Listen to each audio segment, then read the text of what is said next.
अस्सलाम वालेकुम। दोस्तों, मेरा नाम डॉक्टर अली मेहर है। आज हम डिस्कस करेंगे कि खट्टी डकारें आना, बदहज़मी, मैदे में दर्द, सीने में जलन, पेट में मरोड़ पड़ना और उल्टी महसूस आना। जी दोस्तों, ये सारी सिम्टम हैं स्टमक प्रॉब्लम्स की, यानी कि मैदे की तकालीफ। दोस्तों, तकरीबन जो है आजकल के जो है फास्ट फूड लाइफस्टाइल की वजह से हर तीसरा बंदा जो है इन जिन तकालीफ में मुब्तला है और डायरेक्ट या इनडायरेक्ट जो है उसको मैदे की तकलीफ महसूस होती है और सबसे पहले वो सेल्फ मेडिकेशंस जो है वो स्टार्ट कर देता है और जब फ़ायदा नहीं होता तो फिर डॉक्टर्स के पास जाता है। दोस्तों, वीडियो शुरू करने से पहले जो है मेरे चैनल के ऊपर अगर आप नए हैं तो लाइक करें, शेयर करें और सब्सक्राइब करें। दोस्तों, मैदे की तकलीफ़ जो है वो एक कॉमन मसला है और इसको डिस्कस करते हैं और मैं आखिर में आपको कॉपी पेंसिल अपने साथ लेकर रख दीजिएगा। 3 टॉप होम्योपैथिक अद्वियात बताऊंगा और उस कंपाउंड से आपका तकरीबन 90% मैदे की तकलीफ़ जो है बगैर किसी साइड इफ़ेक्ट के ठीक हो जाएगी।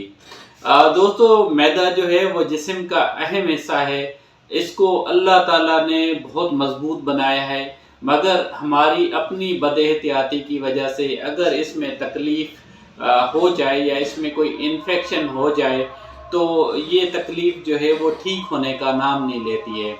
और बहुत सारे जो है वो दोस्त क्या करते हैं कि इस तकलीफ़ में अगर मुब्तला हो जाएं तो सबसे पहले क्या करते हैं कि वो टोटके करना शुरू कर देते हैं। कभी सौंफ खा लिए, कभी दही खा ली या ठंडे मशरूबात इस्तेमाल कर दिए, आर्जी तौर पे उसको ठीक करने की कोशिश करते हैं।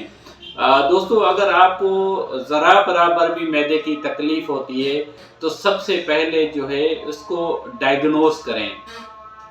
पहले स्टेप में जो है एक मैदे के इन्फेक्शन का टेस्ट होता है, एच पायलोरी या हेलिकोबैक्टर इन्फेक्शन टेस्ट कराया जाता है।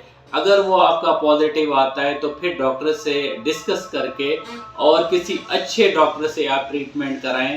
अगर आप किसी अनाड़ी डॉक्टर से टेस्ट कराएंगे, इलाज कराएंगे, तो मुमकिन है कि ये आपकी अलामात बिगड़ सकती हैं। दोस्तों, जब हम खाना खाते हैं तो 1 से 2 घंटे तक खाना जो है वो मैदे के अंदर रहता है। 2 घंटे अगर आपका मैदा या स्टमक जो है वो प्रॉपर वर्कआउट कर रहा है या सही काम कर रहा है तो 1 से 2 घंटे तक आपका खाना जो है ये छोटी आंत में चले जाना चाहिए। अगर ये 2 घंटे तक आपके स्टमक में पड़ा हुआ है तो इट मीन कि आपका खाना सही तरीके से डाइजेस्ट नहीं हो रहा। दोस्तों, इस बात में मैं आपकी नॉलेज में एक इजाफा करता चलूँ कि मैदा जो है वो आपके खाने को मोटा डाइजेस्ट करता है, यानी कि मोटा मोटा उसको डाइजेस्ट करता है, लेकिन जो खाने से एंजाइम बनने का प्रोसेस होता है वो 90% आपका छोटी आंत में होता है। छोटी आंत में जो है आपके खुराक से शुगर, जूसेस, एंजाइम्स अलग होते हैं और आपके जिस्म में ऐड हो जाते हैं और उसी छोटी आंत के बाद जो फुजला बच जाता है, जो किसी काम का नहीं आता, वो बड़ी आंत के अंदर चला जाता है और उसको आम तौर पे स्टूल की हालत कहा जाता है। दोस्तों, इस हाजमे की जो अंजाम होता है इसमें जो अगर आपका लाइफ स्टाइल ठीक नहीं है और आप मुसलसल तेल वाली अद्वियात इस्तेमाल करते हैं और तेल वाले खाने इस्तेमाल करते हैं या मुसलसल आप जो है ज़्यादा स्पाइसी खाने खाने के पसंद करते हैं तो इस हाजमे के प्रोसेस के ज़रिए आपके एंजाइम्स के साथ जो है फैट एंजाइम्स भी चले जाते हैं आपकी बॉडी में, जो बाद में कन्वर्ट हो जाते हैं फैट के अंदर, जो आपका कोलेस्ट्रॉल बनने का सबब बनते हैं। और कोलेस्ट्रॉल के बाद बहुत सारे कॉम्प्लिकेशंस होते हैं, वो आप मेरी जो है कोलेस्ट्रॉल की या दूसरी वीडियोस इसी चैनल के अंदर देख लीजिएगा। दोस्तों, बड़ी आंत के बाद ये जो फुजला है वो जाने के जब चला जाता है उसके 24 आवर के बाद अगर वो एग्जिट नहीं हो रहा खारिज नहीं हो रहा आपकी बॉडी से, तो आप समझ जाइए कि आप कॉन्स्टिपेशन के मर्ज़ के अंदर मुब्तला हैं।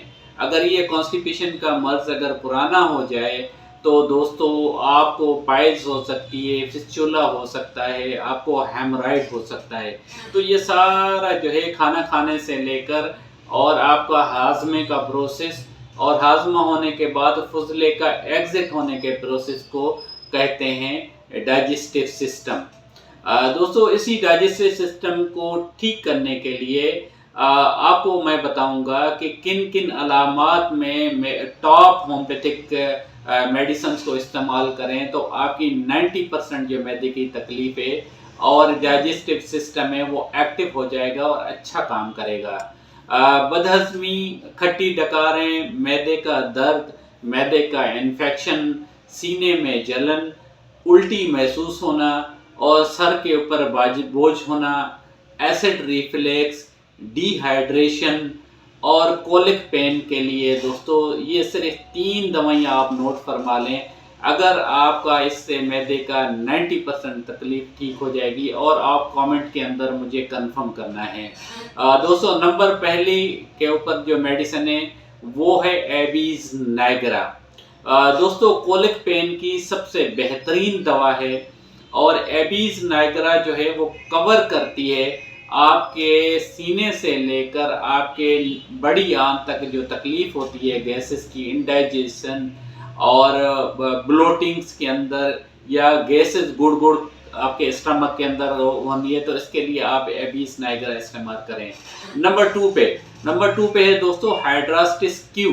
हाइड्रास्टिस एक ऐसी मेडिसिन है कि अगर आप इस्तेमाल करें तो आपका मैदे का कैंसर, छोटी आंत का कैंसर, बड़ी आंत का कैंसर से फ़ायदा हो सकता है और मैदे की सूजन के लिए और दोस्तों एसिड रिफ्लेक्स के लिए होम्योपैथिक के अंदर टॉप मेडिसिन्स में इसका काउंट होता है। और नंबर थ्री पे दोस्तों मेडिसिन है नेक्स्वामिका 30। दोस्तों नेक्स्वामिका 30 एक ऐसी मेडिसिन है जिसको स्ट्रेस, डिप्रेशन और स्पाइसी खाना खाने की वजह से या तेल वाले खाना खाने की वजह से अगर उनको मैदे की और गैसेस की तकलीफ होती है तो नेक्स्वामिका एक ही दवा है जो उसको ठीक करती है। दोस्तों ये तीनों दवाइयाँ आपने एक बोतल में मिक्स कर लेनी है और 15-15 कतरे आधा कप पानी में मिला के आप हर खाना खाने के 10 मिनट के बाद इस्तेमाल करना है और आपका हाजमा और आपका स्टमक प्रॉब्लम्स ऐसे ठीक हो जाएंगी कि जैसे वो पहले तकलीफ थी ही नहीं। तो दोस्तों आज की ये वीडियो थी कि स्टमक प्रॉब्लम्स और उनका होम्योपैथिक मेडिसिन के अंदर सॉल्यूशन। मुझे उम्मीद है कि आज की वीडियो आपको पसंद आएगी। अगर पसंद आए तो लाइक करें, शेयर करें और सब्सक्राइब करें। अल्लाह हाफिज़।